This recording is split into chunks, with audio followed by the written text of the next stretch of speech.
Hello, everybody, and welcome back to another episode of the Bikini and the Brain podcast. Thank you so much for tuning in today. I am here with Adam Bonilla from TeamElitePhysique.com, and we're going to give you like a little summary, a little rundown of the Pittsburgh Pro show that happened last weekend. So Adam wasn't able to attend the show, but he watched a live stream, or part of it anyway. Most of the live stream, yes. Okay. Yeah, unfortunately they had, I think they just had a huge surge is what happened. I don't know. More people than expected watching, huh? Yeah, probably because of Wellness. It was Wellness's first American show, so that was like I think it was the first pro show, though. First American pro show, yeah. Yeah, that's what I mean. So it was I think they just shut down the server because it was when Wellness was happening. We couldn't even watch the beginning of it. People were like sending me clips of it. And then luckily I texted JM and he got it fixed, but it was like the individual routines were already done. And right when it turned on, the first call outs were happening. So I was like, at least I got to see that. And then people did send me clips of like Frida posing and stuff too. So, well, hey, I mean, I think it was a bad thing, obviously, but also in a way, that's a good sign that, hey, people are like into this live stream stuff because, you know, sometimes it's just not the same as being in person, but seeing that there was such a demand for the live stream, that's good. Shut it down. That's good. Yeah, it's crazy. Well, I'm going to shut us down here. Yeah, and then the rest of it was pretty much smooth after that.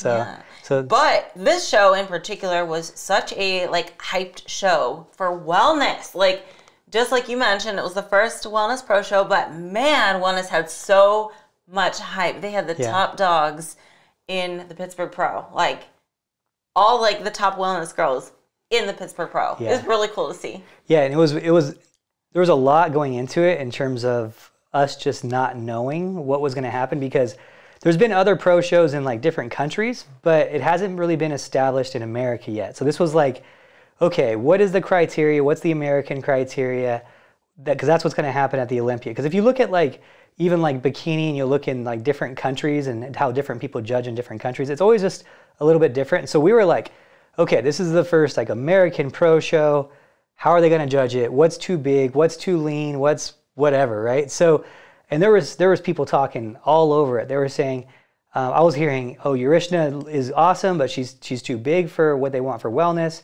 They don't want him as hard as whoever. I think they were saying, I forget who they were telling me, was too hard. And I was like, okay, what's the criteria here? And so I think we have a good established criteria of what to look for in wellness. And just so you guys know, these are not bottom-heavy bikini competitors who are just a little bit higher in body fat on the lower body. These girls are jacked. Oh, yes. Jacked. Yes. Yeah. I mean, lower body. Their upper body isn't like insane or anything like that. And definitely smaller than figure. Probably maybe bikini arms, but a little bit more thickness to it. I don't know.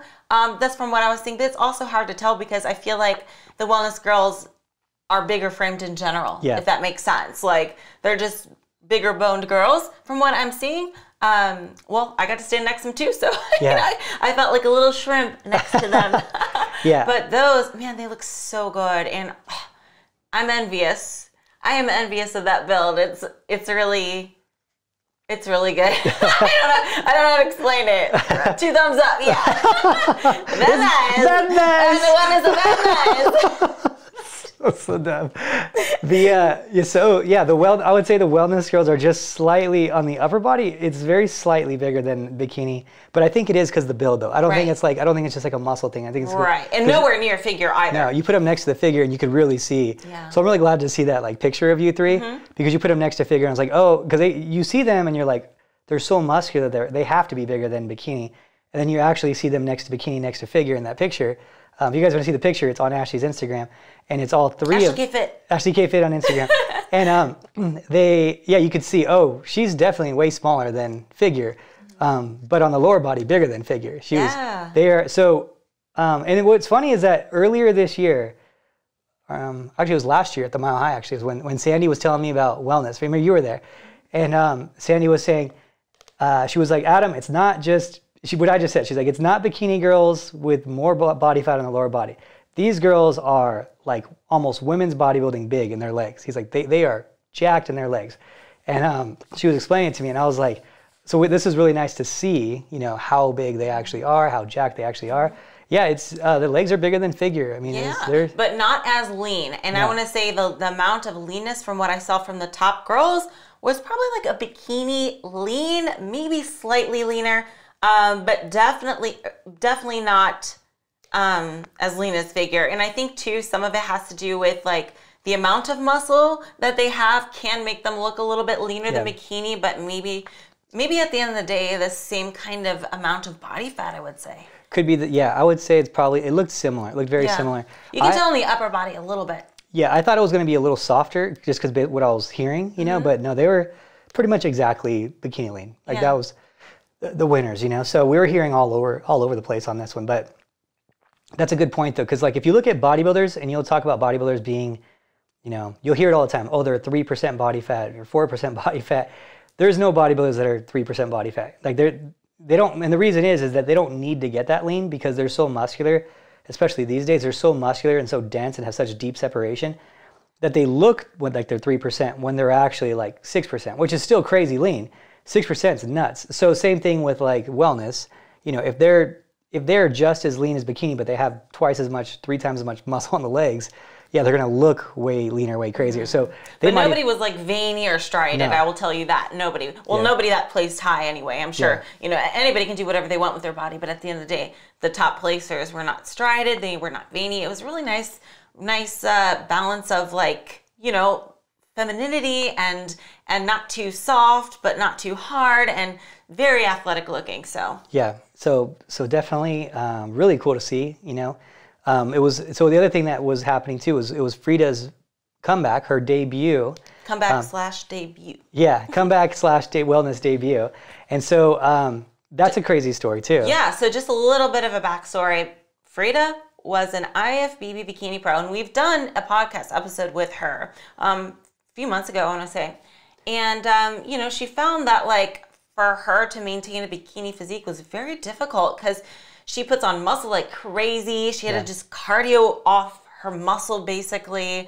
I don't even think she was like lifting for how long? No, legs for like 2 years. Yeah, she hasn't lifted her legs in 2 years when she was in bikini, and they were still probably on the bigger side. And her glutes always was popping. But for somebody like that, this division was just like calling her name. Yeah, because I was working with Frida since the Arnold of 2019. I started working with her right after that, and it's just.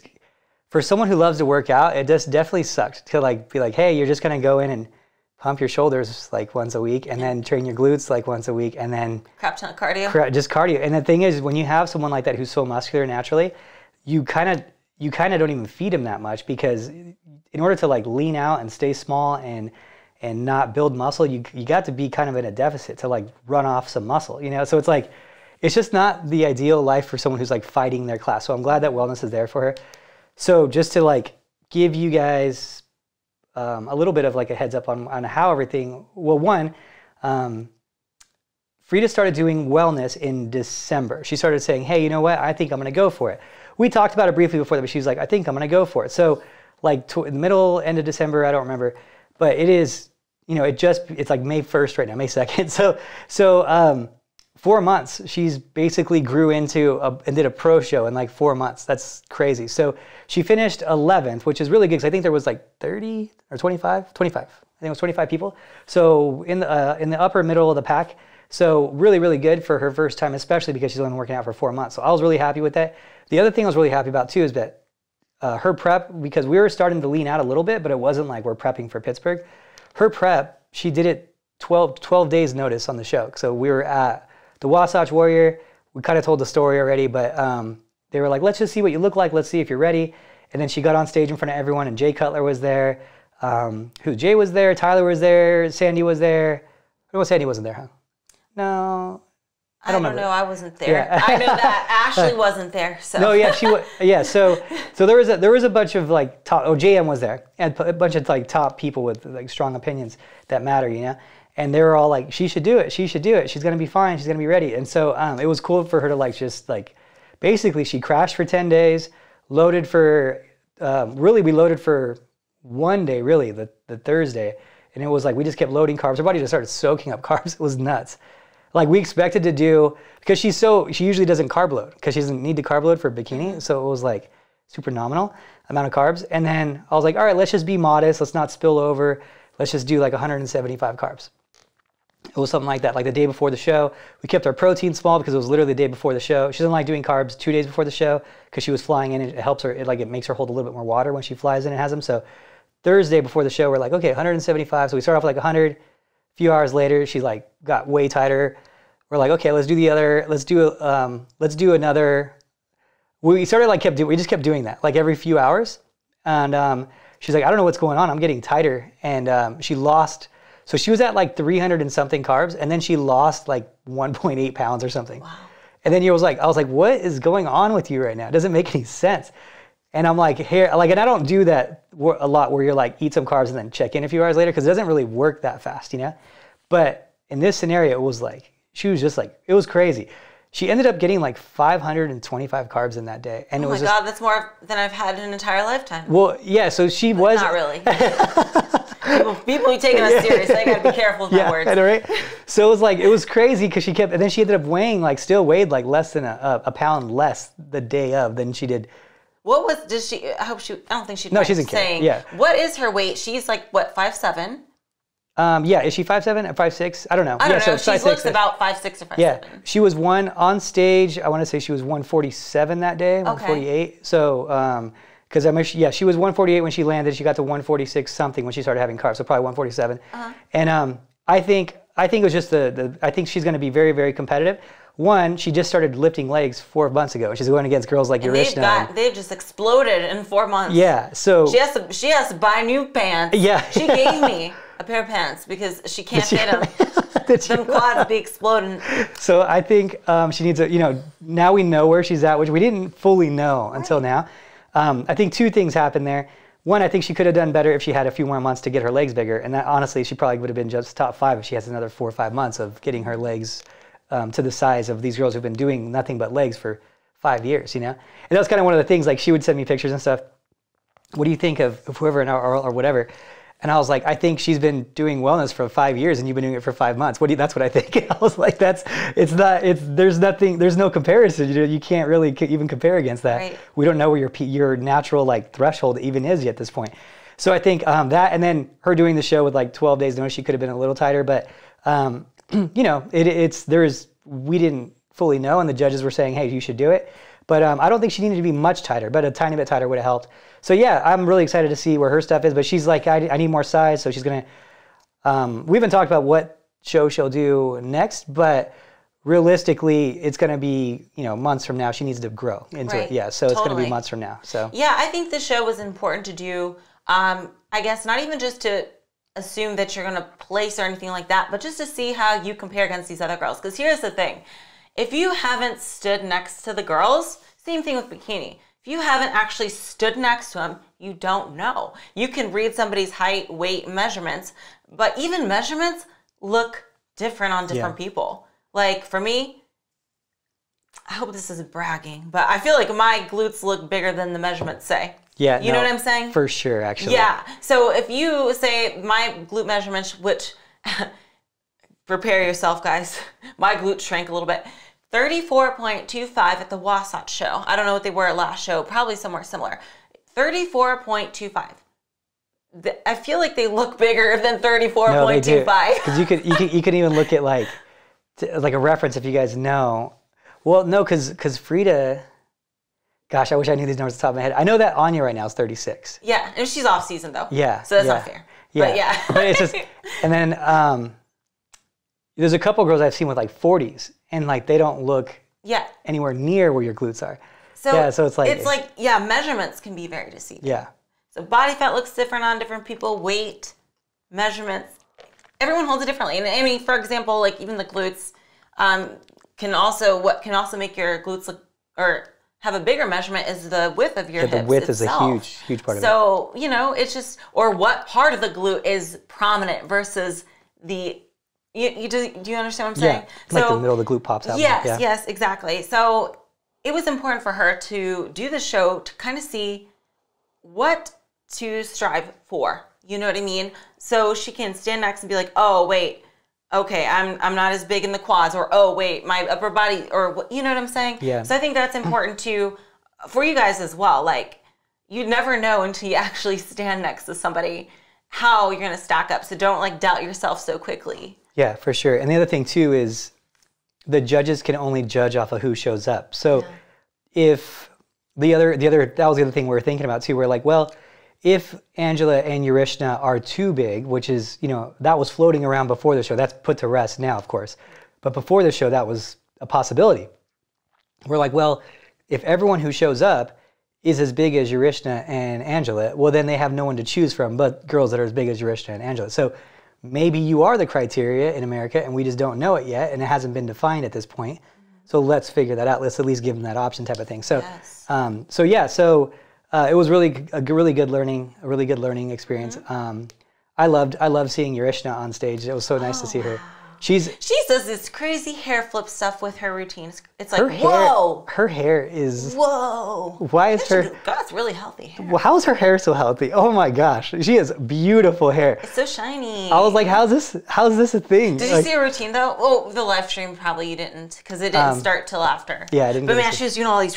Oh really? I'm so mad I didn't see that. That sucks. Did she? Yeah. It's probably in her story somewhere. I saw a couple of wellness girls with their hands, like there's pictures of them with their hands up. Was that after? I don't know. Honestly. Was that after they won, or was it like during the... There was like, because I saw 2 or 3 pictures. I think it's probably you're seeing international competitors. They pose a little differently because they're probably used to posing like that wherever they're from. Oh, okay. Because posing can be very different overseas. Yeah. I noticed this. Sometimes they do like really like, you know, like, I don't know. This what I see where they're opening up. It's like, come on through the door. Like, come on through the door. Like, that's a really common one. Oh, another thing with the wellness.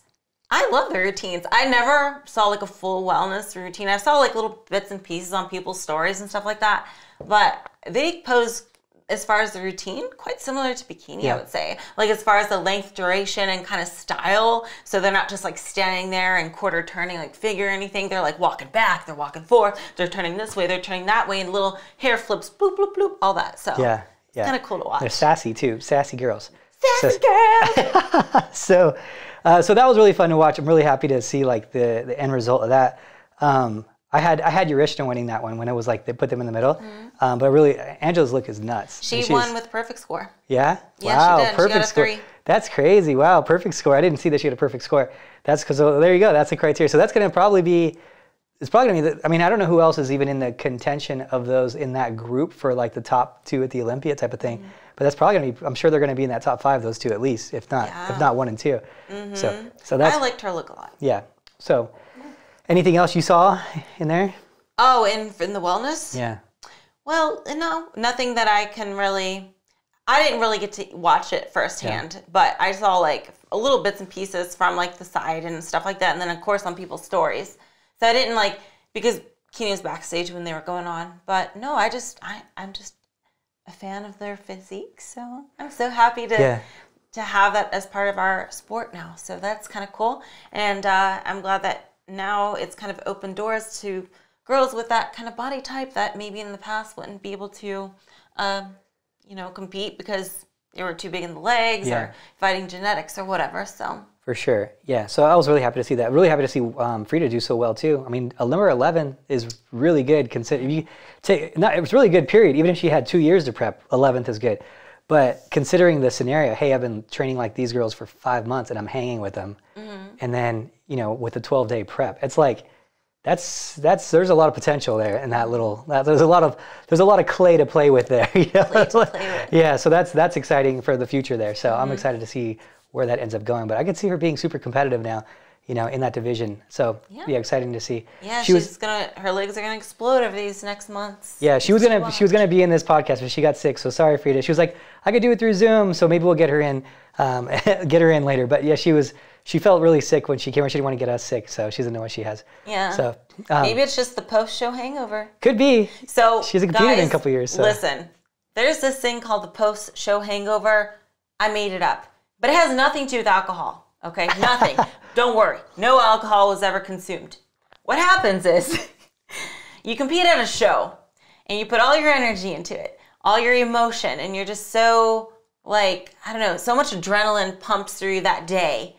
So much holding of the poses and, I don't know, nerves and everything. It's just a long day in general because usually we have to wake up and, you know, do hair, makeup, blah, blah, blah. The next day, like, you just feel like you got hit by a bus.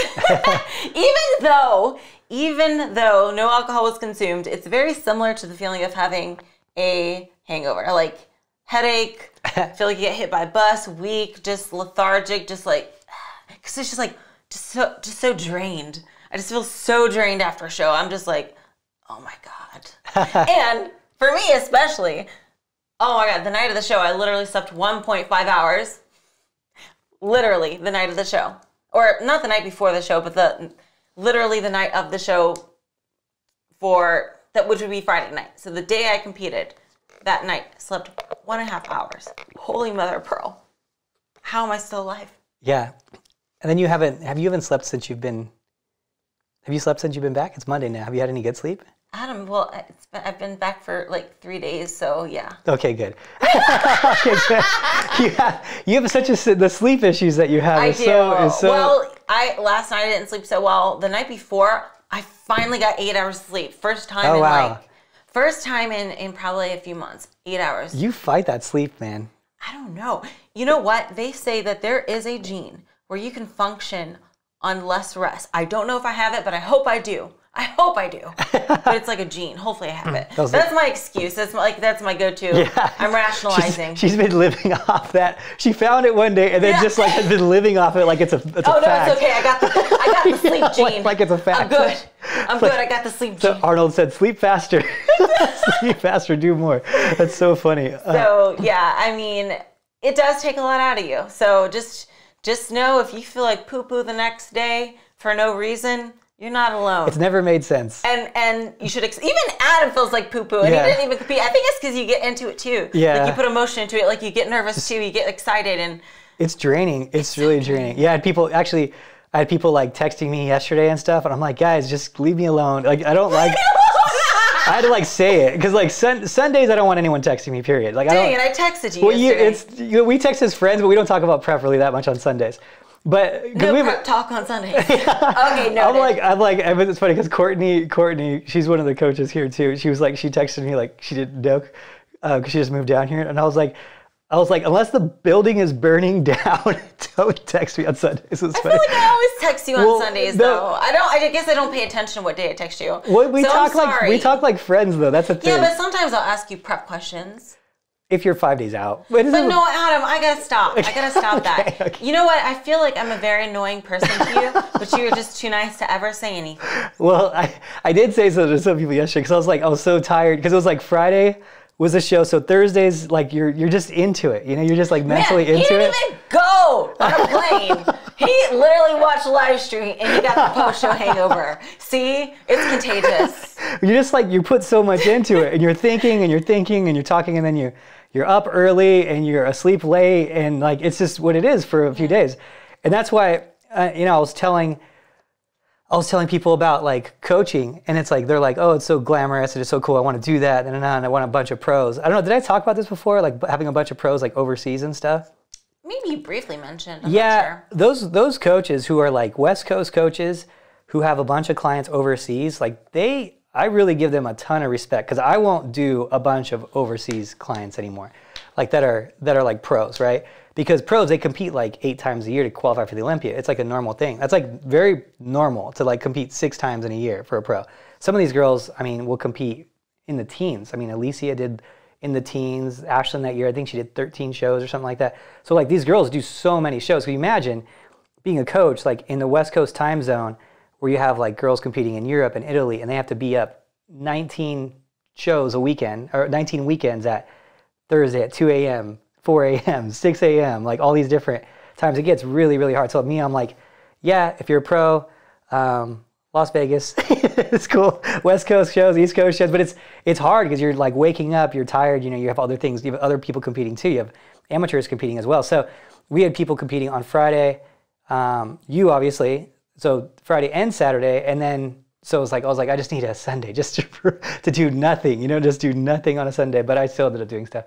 But yeah, no, I was tired from it, but I was super excited, super happy. It was so enough about wellness, Ashley. There was this little Bikini girl who dreamt so big, won all these shows, and never could lock up the Pittsburgh Pro until Friday. Until Friday, guys. Yeah. Until Friday. Crazy. Okay, guys, listen. I've competed a lot over the years. I've competed in almost every show you can think of. And I was used to do the show Pittsburgh Pro. Even when I was winning Olympia, I could never win the Pittsburgh Pro. Never won the Pittsburgh Pro ever until last weekend. Oh my gosh, finally checking that off my bucket list. It only took like 8 years. Jeez. But I have never won the Pittsburgh Pro. It's a tough show, man. Tough show. Very prestigious. And, it's just crazy to think that I finally won it. Yeah. Took long enough. Finally won the Pittsburgh Pro, man. Jeez. That was a long time coming. It was a big class, too. Yeah, Over 30, right? Over 30 girls. Yeah, so. I didn't count, but a lot. And it was really nice to kind of lock that one in because it was like, just get a little boost of confidence in a way. Because it's like, oh, wait a minute. Yeah. Finally won it. Wow. Maybe I'm okay. Yes. We all know you're okay. I think that's important to know that you need confidence boosters too, though. Like, people think that you're just like the most confident, always planning on winning, and like you're very human and normal and very realistic. I think that's cool. But that is so the Pittsburgh Pro this year. I think you won it. I think you won the Pittsburgh Pro, the most important the Pittsburgh Pro will ever be too, because this is the only year where the Arnold is basically in question. And even now, we don't know if Bikini's even happening. So the last podcast, we were like, oh, we don't think the Arnold's going to happen. And then literally the next day, the next day after release podcast, they were like, oh, we're going to have the Arnold in, was it September? September. It's like 2 weeks before the Olympia. Yeah, and they don't know if it's in Santa Monica or if it's in Ohio, Columbus, Ohio. But then I also heard that right now, they're talking about just men's open bodybuilding. So I don't know if that's true or not. It's not really listed anywhere. But we also had a podcast listener kind of say, hey, I know like somebody that works for it and they're still having it. So I don't know. That podcast listener also said only bodybuilding. Oh. So we've heard it from two sources. I don't know if that's true. The one I heard was from a YouTube kind of Nick Strength and Power. So. Oh, well, he's pretty informed. I mean, he's definitely someone that they would talk to, So so that's kind of, and there's no expo either. So what it sounds like is that Arnold himself is probably just like, no, we just gotta at least have the bodybuilding, because that's what it's like. That's his territory. So so I mean, it's cool that you won it, and it's cool that this was probably going to be. Everyone was talking about this show because of that whole Arnold situation as being basically like it always goes the Olympia and then the Arnold, and then you can kind of argue. Pittsburgh, New York, or like Tampa. Those are kind of like the arguments for the third, number 3, right? So this year they were like, man, Pittsburgh's really building up. Arnold's not happening, so what's going to be number 2 show? And it's based on everything. I mean, it's a cool year to win it because this is going to be like, it was loaded. That show was. The recruiting process for that show was not absent. That's for sure. Contracts were being signed on social media every other day, man. Yeah. If not every day, really. That's a good promoter right there. Yeah, they were promoting it like crazy. So much hype. So congratulations, Ashley. Very proud of you. Win number 24. Holy crap! How did I win 24 shows? Okay, so Ashley's not gonna like me saying this part. But Ashley is now, Ashley has been for a little while, the most winning Bikini Pro in the history of the sport. She is 4 wins away, because I'm just saying this because this was on Jay Cutler TV, so now I can say it. She was, so since I was not going to be the first one to say it, but it was already out there.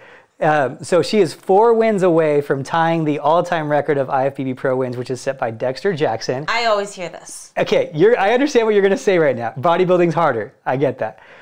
I will agree with you. I'm not going to ever take that away, especially from a legend like Dexter. But still, it is pretty cool to even be in the same, Yeah. It is cool. Why would I get offended for saying that? Listen, I'm not offended, but I will say... I know you don't like the hype, is why. Well, I would say that maybe I'm just a different type of person, but I'm very aware of like what it takes to be a bikini competitor and what it takes to be bodybuilding.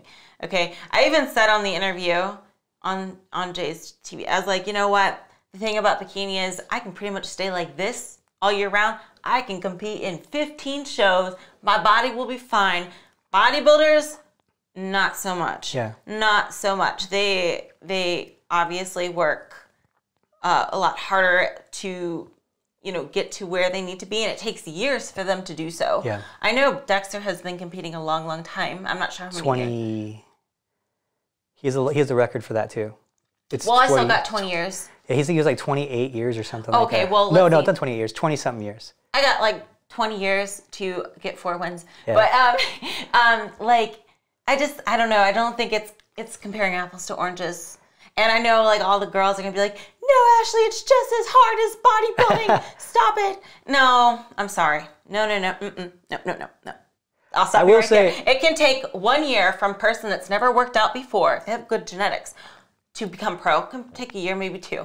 For bodybuilding, nope. That's not gonna happen. They gotta be training for like 10 years. There is an argument, a counter argument to it, which I get. I will say I will agree with you. Bodybuilding is harder and it takes more out of your body and it's harder to do.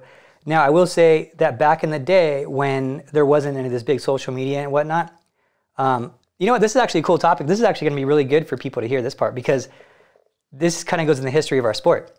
Okay, so back in the day, we're talking 90s bodybuilding, late 90s bodybuilding, early 2000s.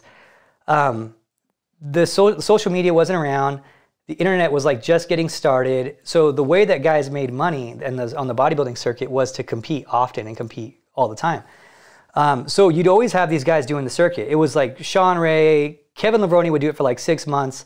You know, you wouldn't get as much like Dorian Yates at the time because he was like Mr. Olympia. So he kind of like started setting the precedent of like just doing the Olympia. But a lot of these guys before that were just doing all the shows to make money. That's how they made money. So, you know, Chris Cormier, he told me one time he did 10 shows in a year.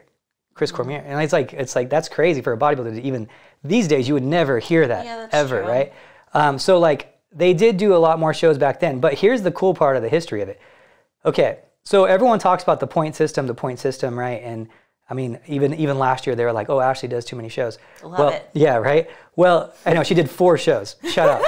God, whiny brats. So the reality is this, the bodybuilding the point system was created because bodybuilders were competing so much that no one else could win. So you had guys like Dexter Jackson in the late 90s, 2000s, Chris Cormier, all these guys that were like top tier, Kevin Levrone, like top tier bodybuilders that were, they'd go and they would basically trade places. Like Lee Priest too. They just, so what happened was all these up and coming bodybuilders could never win a show because Dexter's doing 10 shows, Chris is doing 10 shows, Lee Priest is doing 8 shows.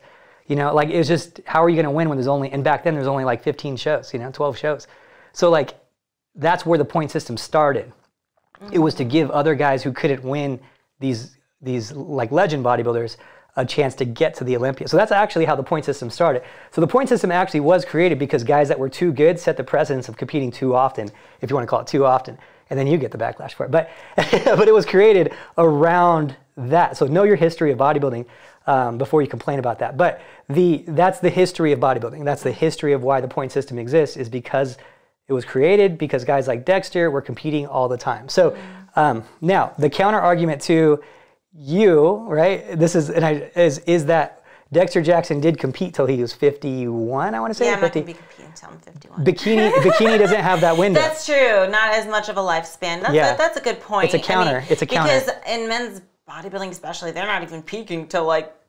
They say 35, 40. I don't know. Yeah, they say like 36, 38 is when like the men start like peaking. You know, I mean, you have look at Sean. Sean won his first. He peaked at like, I don't know. I want to say. Sean's my friend. So he's going to text me if I get this wrong. I want to say he was 40. I want to say he was 44 when he won his first one. I want to say it was 44.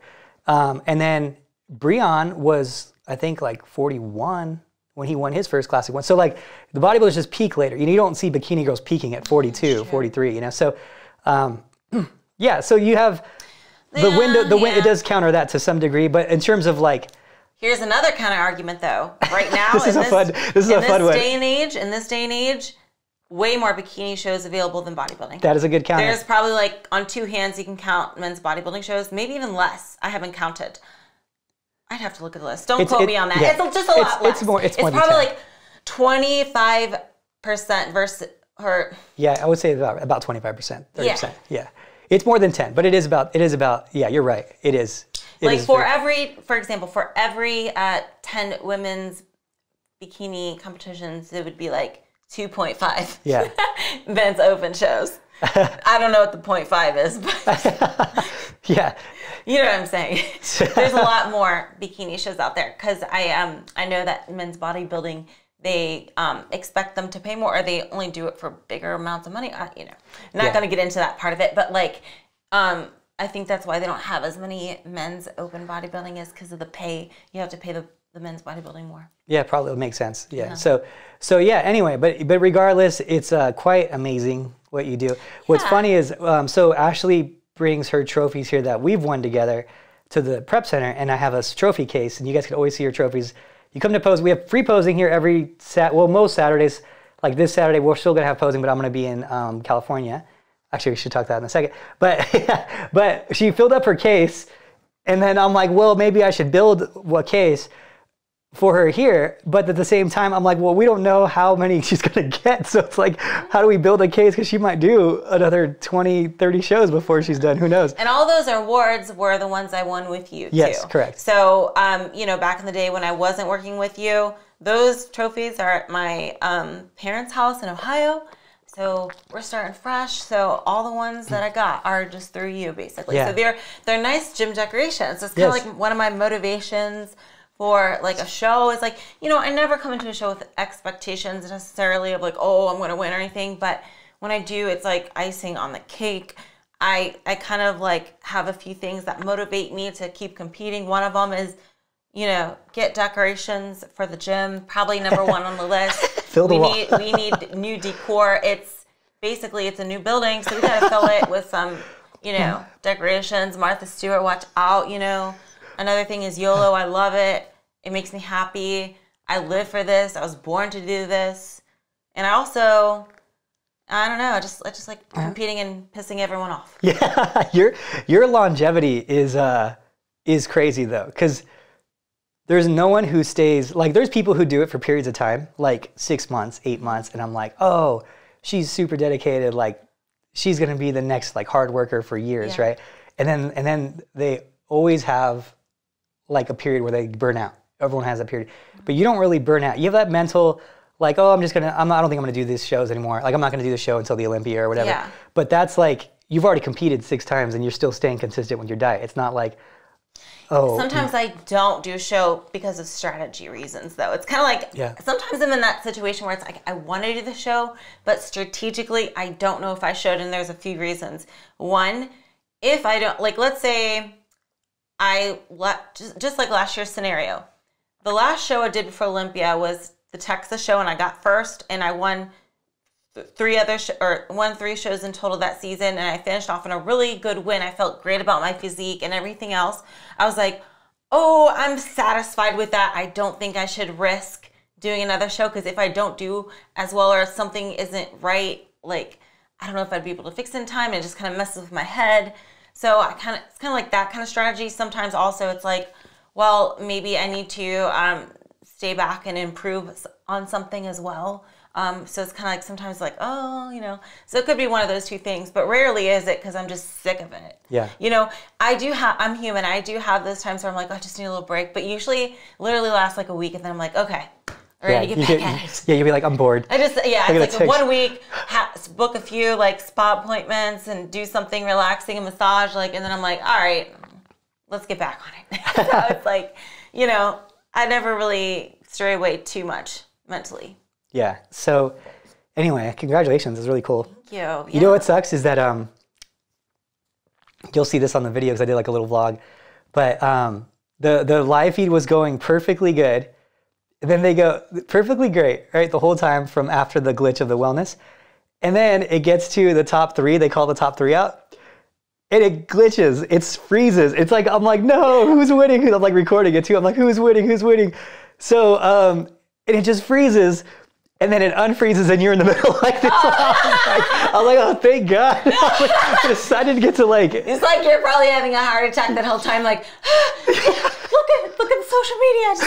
Yeah, it's like the worst time that it glitched. And it was only like it took, how long does it take to go from third to first? It wasn't that long. Yeah. But it was like just the worst possible glitch time. It was so funny. Yeah. So. You know what's you wouldn't know this by watching it anyway, but in that moment where they're calling 3, 2, 1, sometimes whenever you're on stage, it's hard to hear with the mic because it's projecting out towards the audience, right? Yeah. And there was such like a bad echo. I couldn't even hear who they were calling. I'm like, I don't want to be like stupid and start walking if it's not me. You know what I mean? I was like literally like, and then I saw everyone else too. Okay, I must be number one then, I guess. Because I couldn't hear because of the echo and stuff. So I was like, okay, well. It's kind of awkward, especially if you're second and you're just like not leaving because you can't hear it. Yeah. You're like, that would be. I could hear the judges though. It was just that MC. Yeah. Maybe he's just right next to us. The judging mic is in front of the judges towards you. Yeah. And then the music mic is the other way. Yeah. The announcer mic is the other way. So the speakers are the other way. So yeah, that's always an issue. And I'm like, you have to have. That's when they started doing the judges speaker towards them, because they were having that issue. The judges speakers, even at the small local shows, sometimes is still the other way, and the competitors can't hear the numbers when they're like change the numbers, So then sometimes you'll see judges like point. Yeah. So yeah, it's pretty funny. You know what? I was gonna say, like, going back to like the 24 win thing. It's so crazy because when I first turned pro, I thought if I won once as a pro, my career would be made. Like, that would be the epitome, the peak of my career, and I would be satisfied with just that. And I'd be happy camper, and that was it. You know what I'm saying? Yeah. Like, and it's just so crazy that, like, I did that 24 times. I never thought I was going to do that. It's crazy. That is crazy. It doesn't make we could put up all of our hands, all of our fingers, and you'd still need 4 toes. Holy moly. Holy moly. That's crazy. That is so crazy. Because, I don't know, it's just like, I always say, like, I'm such a realistic goal setter. So, I mean, it feels so great to meet your goal, but to exceed it 24 times is the craziest feeling. And it's much more satisfying to me than just meeting the expectation. Yeah. I exceeded it. So that was like, every time I'm shocked. Like, here's the thing. It doesn't get old for you. It doesn't. No, you're still surprised. I like, sometimes like try to hide it, but I cry a little bit and I'm like, oh my God. Like last weekend I did too. And it's just like, it's never like an old feeling. Like, it's just like, it's something new every time. So I still get that same feeling of like, oh my God, I won. And I still get the same nerves as I go on stage, which rather not have as many of those, but it still feels like the same. And I never go into a show with like solid expectations. The only thing I will say is I expect to do well with like certain things as far as like my physique, as far as like my presentation, hair, makeup, like that, things I can control. But I also have the mindset like the only thing I can control is myself and how I present myself and how I trained. But I cannot control who shows up, how many people show up, how it's going to be judged, who they're going to prefer, So I kind of go into each show with that, like, you know what, as long as I did my best and I killed it, then I can't be too mad. So when I win, it's like icing on the cake. So it's just a great feeling. And I love it. And that's what I live for. So yeah. So in other news, can I say something about the car? Can I say the car? Yeah, oh yeah. Okay, guys. So I told you guys on my YouTube channel. I don't know if you guys watch my YouTube channel too. It's Ashley Kaltwasser on YouTube. I have this coach named Adam, and he presented me with a what would you call it? I don't know. It was it was like a bonus incentive. A bonus, an incentive. Yeah. An incentive that if I won 3 shows this year, he gave me his car, which I actually need a car. I need a new car. So right now I have 2 wins. If I win another one this season, I get his car. You do. You do. That's crazy. That's a good incentive. It is. It is. I didn't think it happened so quick. It's funny is that yesterday, you want to hear something funny? Is Yesterday, I went out car shopping. Did you? Yeah, I did. Oh, man. I just went walking around. The lots were all closed. So I just went walking around. I was like, hey, I got to get something now. But I live so close now that I usually do, so just to put this one, okay, so here's the reasoning for it too. Ashley's very, doesn't let me give her, she's very like, don't give me anything. You know, she's like, I'm gonna earn her. So she works for us too, and she's done really great for us, and she's always been here for posing classes and gives a lot of her time. And I'm like, I just want to give you like something, some money, something, like you just help us out so much. So this was a nice way of doing it. And when you have a gym or a business, anything like that, there's a benefit to getting new cars and stuff. So anyway, I usually get nice cars because of that tax, that it helps with taxes and stuff. But I live now, so I bought a house right next to the gym. I can walk to work. It's 5 houses away from the gym. And I think I should just get a crappy car because like, I live 4 houses away. Like everything, my new house, everything is right here. Mm-hmm. Everything. My hockey, I play hockey right here. My favorite restaurant's right behind my gate. My gym's right here. The gym I actually work out, it's behind the gate. It's like, I don't even drive anymore. That's why, I guess I know why you liked living so centralized. But anyway, she's been driving her boyfriend's car. Yes. But it is. It's a nice car. It's like a Mustang. It's his, but he doesn't. So I hope this isn't TMI. So he doesn't listen to it. Don't worry. So he's had speeding tickets in the past.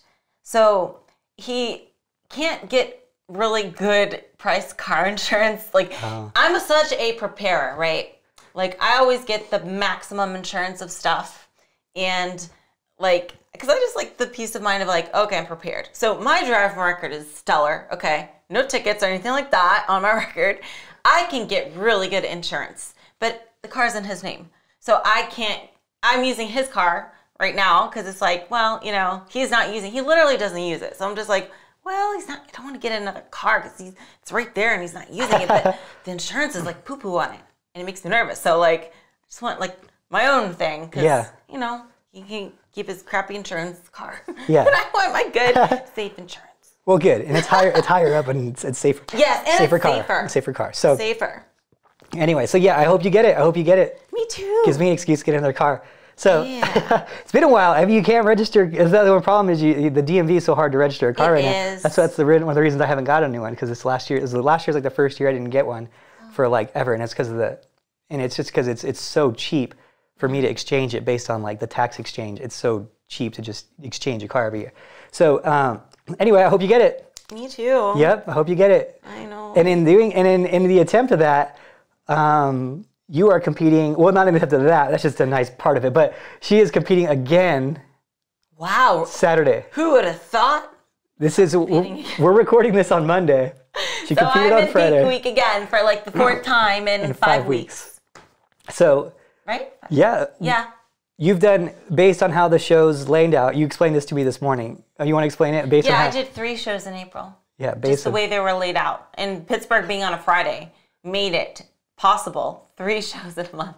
And I'm still going. I'm not tired yet. People ask me when I'm going to stop. I'm like, I just got started. But yeah, I'm really excited to be competing again and like call us butter because we're on a roll. Yes. We are on a freaking roll right now. Killing it. Perfect scores in the last show. You had a perfect score. Yeah, that's crazy. It is crazy. That's a good thing. Especially because those judges are like I don't want to call anyone like a premier judge or anything like that, but they're it's Tyler, it's Sandy, Steve. It was definitely like some top tier judges, that's for sure. Like the ones that you'll see at big shows, but not even just that, just like the score thing. I just felt so much better. You know what I mean? Like, I feel like I'm just like, I feel more like, I don't know, getting a little more confident each show, I guess. Yeah, for sure. So it might take a few more shows to reach the full confidence level, but like, I don't know, I just feel better about it. And as far as like my mind and body, it's not tired. We're just getting started. I'm telling you, we are literally just getting started. So, that's a good sign that I'm not feeling drained. I feel like these peak weeks from maintaining is a lot easier than getting there in the first place. So I'll say, just knowing you over the last few years, this is the strongest I've seen you at this many shows in by far. Yeah. Like by far. Like not strongest in like your confidence or anything, like strongest in like you're just like on a mission. Like, yeah, you're on a mission. It's like almost like you didn't do any shows kind of like attitude. Like you almost like you're just like not tired at all. Like it's usually, you know, you'll see like the 4th show in, you start feeling it a little bit. You're like, you know, my energy or maybe my mind's not as strong. And it's like, this could be show number 1 with how you're acting. So it's really cool to see. I think a lot of people need to see that too when they're competing too. Because I think it matters, you know, like because it affects your workouts. It affects your, how you're attacking them. It affects your diet, you know, like there's two different types of people really that do like the competing. There's the people who focus on how hard the diet is. And then there's people who focus on like of it just being prep, and they're like just like, oh, it's just prep. Like they just get in that mindset of it's just energy, it's just fuel, you know, at this point. And sustaining that attitude, it's just fuel for a long period of time is like truly what separates the people who become great and become the people who become like almost like victimize themselves on Instagram because they're putting themselves through prep, you know? Yeah. So like, yeah, this is it's crazy that how many shows you did. 3 shows in 4 weeks. You got 4 shows in 5 weeks. Is that what's going to be then?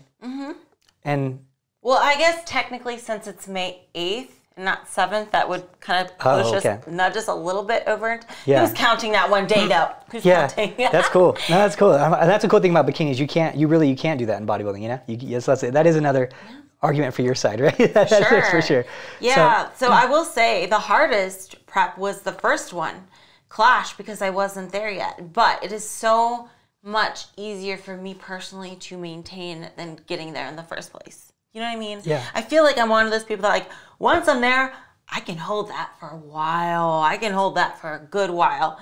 But getting there is tough.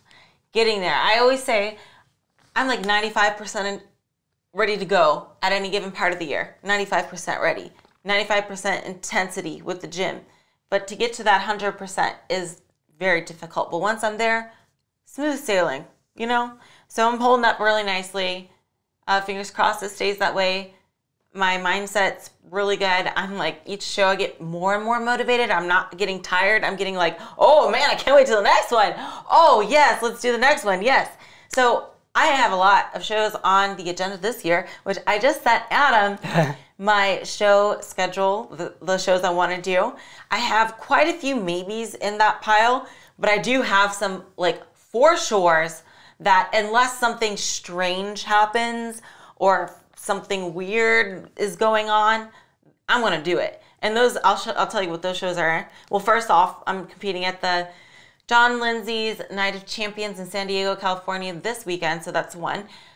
Mile High, got to do the Mile High. Yeah. You got to. How can I not? That's going to be a fun one. That was the comeback show in 2018. Great memories. And we have little connections to Denver because that's where he used to live. So I used to always be out there. It's kind of like I'm visiting home again in a way. And then I also want to do the Puerto Rico Pro, which is actually in the Bahamas. So they call it the Puerto Rico Pro, but it's in Bahamas. And then I want to do the Patriots Challenge because you know what? That's in Vegas. You got to do the Vegas show. It's in my hometown. How convenient. And it's just like the hometown crowd. So those are my for sures. And then I have a whole bunch of maybes. So just put it out there. Yeah. It's cool to see. I'm really excited to see like your confidence and everything too. Because it's really awesome to see. It's awesome to see, especially because you're like, hey, these are the shows I'm doing.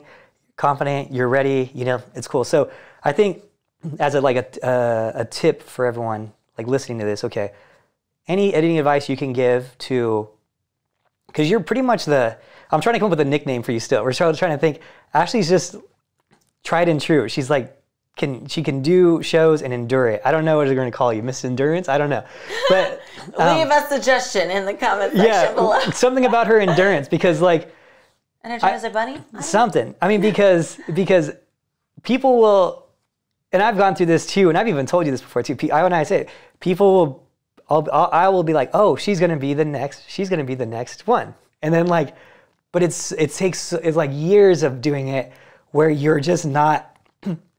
You're like, there's no hint of you slowing down. It's crazy.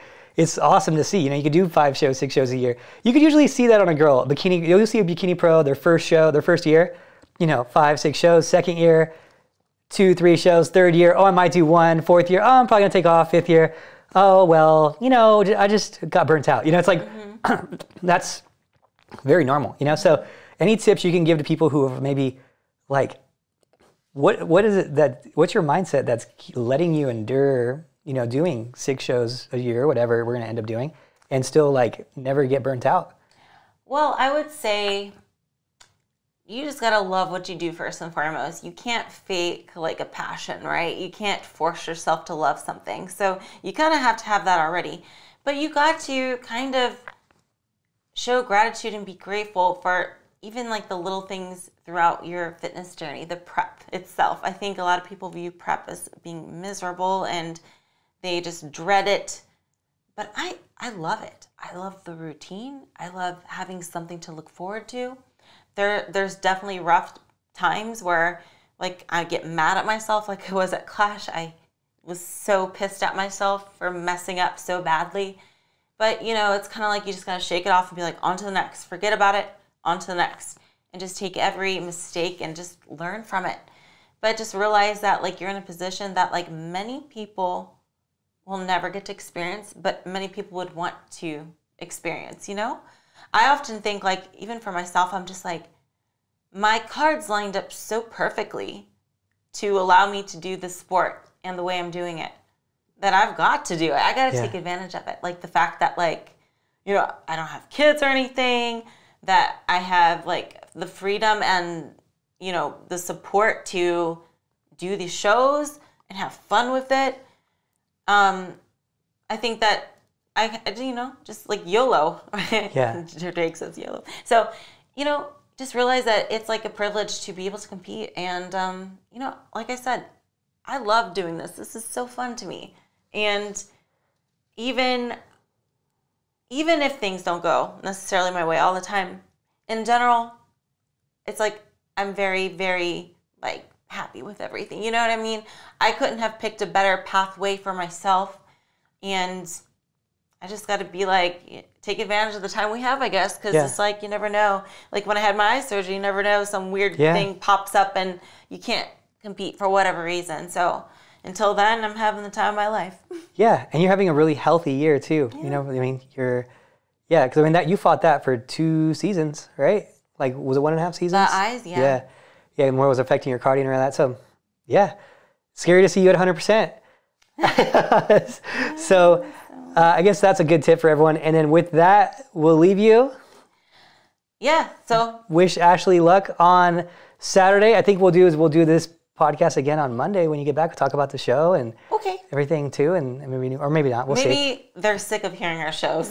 That's why I'm like, I hate to like keep being like, yeah, my show. It's not all about me. No. I have some good topics. Don't you worry. I got some good topics. All right, we'll do a topic. You guys can leave suggestions in the comment section. Yes, for sure. Topics. We always take those topics too, but I have some in my mind that's ready to go. Yes. Don't you worry. And yes. So anyway, thank you guys so much for listening. Appreciate it, and we'll talk to you later. Bye.